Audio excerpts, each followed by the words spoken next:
नमस्कार। आज की सीख का विषय है रिजेक्शन। रिजेक्शन को समझना और इसको स्वीकार करना ये हमारे प्रोफेशनल और पर्सनल दोनों तरह के डेवलपमेंट के लिए बहुत ज़रूरी है। लेकिन क्या करें जब रिजेक्शन हो, क्योंकि आज कंपटीशन इतना ज़्यादा है, रिजेक्शन होना बहुत नॉर्मल सी चीज़ है, स्वाभाविक सी चीज़ है। तो इसमें सबसे पहले हम क्या करें? सबसे पहले आता है अपनी जो भी रिजेक्शन के बाद जो भी आपकी फीलिंग है उनको एक्नॉलेज करना, उनको स्वीकार करना। इमोशनली ब्रेक होना, इमोशनली टूटना, हर्ट होना, फ्रस्ट्रेट होना, ये सारी चीज़ें स्वाभाविक हैं। इंसान होने के नाते किसी चीज़ में जब हम रिजेक्ट होते हैं या किसी चीज़ में हम सफलता नहीं पाते हैं तो ये सारी चीज़ें नॉर्मल हैं, अपने को ही समझना पड़ेगा।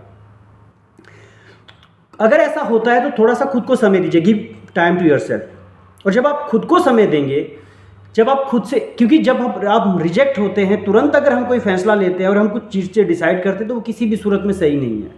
आप बहुत जल्दी अपने बारे में बहुत कुछ जो है एकदम से तय मत कीजिए, थोड़ा टाइम दीजिए, समझिए, फिर आगे बढ़िए। और उससे भी महत्वपूर्ण एक और बात आती है, रिजेक्शन जो है वो सर्कमस्टांस बेस्ड भी हो सकता है।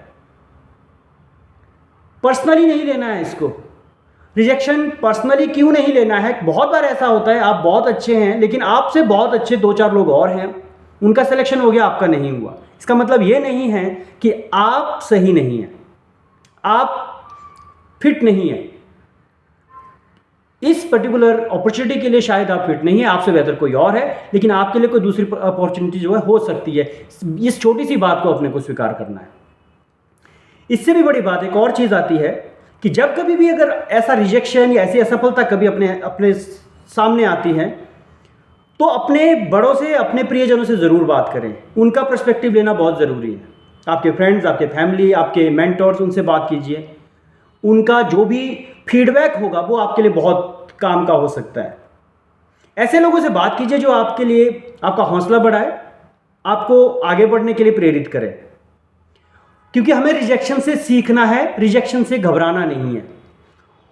जब कभी एक और चीज़ मैंने आज के युवाओं में एक और चीज़ देखी है, आप खुद का अपना मूल्यांकन या अपना अवलोकन नहीं करते हैं कि मुझे क्या चीज़ अच्छी लगती है, मुझे किस चीज़ में जाना चाहिए, किस चीज़ में मुझे अप्लाई करना चाहिए। मैं देखते हुए, दूसरों को देखते हुए, देखा देखी मैं कह रहा हूँ, मैं हर जगह पे अप्लाई कर रहा हूँ।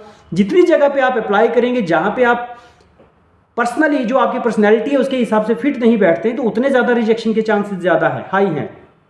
तो अगर मैं अपने आप को, जिसमें मैं बार बार एक अपने स्टूडेंट्स को भी ये कहता हूँ कि before entering into any field it is better you know yourself.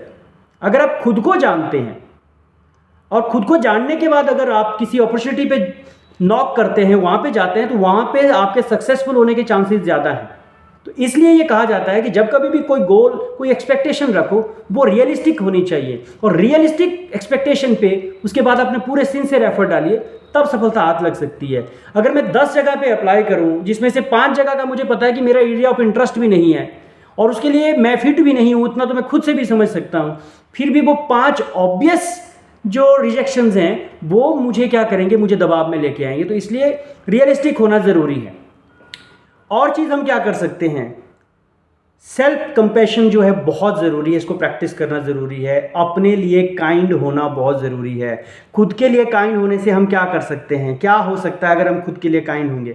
हम अपने ऊपर अननेसेसरी किसी दूसरे की वजह से कोई और परेशानी, कोई और बोझ अपने दिमाग में नहीं ले आ सकते हैं। खुद को जानिए और खुद पे तरस खाइए, उसके हिसाब से आगे बढ़िए।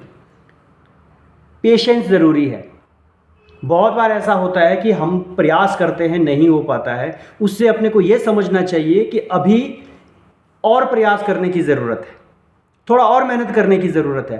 थोड़ी और मेहनत करेंगे तो होगा ज़रूर, ये विश्वास मन में होना ज़रूरी है। और दूसरी बात ये भी है, दूसरे की खुशी में शामिल होइए, उसकी खुशी में शामिल होकर उस पॉजिटिव एनर्जी को अपने साथ लेके आइए। छोटी छोटी जितनी भी खुशियाँ, छोटी जो भी विन्स हैं उनको सेलिब्रेट कीजिए। अगर हम ये करेंगे तो हम जो भी रिजेक्शंस हैं उनको एक्सेप्ट करके उनको आगे बढ़ने के लिए एक पायदान की तरह हम यूज़ कर सकते हैं, ना कि उसके प्रभाव में आके, उसके दबाव में आके ऐसा कोई कदम, ऐसा कोई स्टेप हम उठाएं जिसके लिए खुद को या अपने परिवार को, खासकर अपने माता पिता को हम किसी ऐसी परेशानी में, किसी ऐसी मुश्किल में धकेलें जो उनके लिए उन्होंने कभी सोचा भी नहीं होता है। तो कोशिश कीजिए, अपने आसपास पॉजिटिविटी को स्प्रेड कीजिए।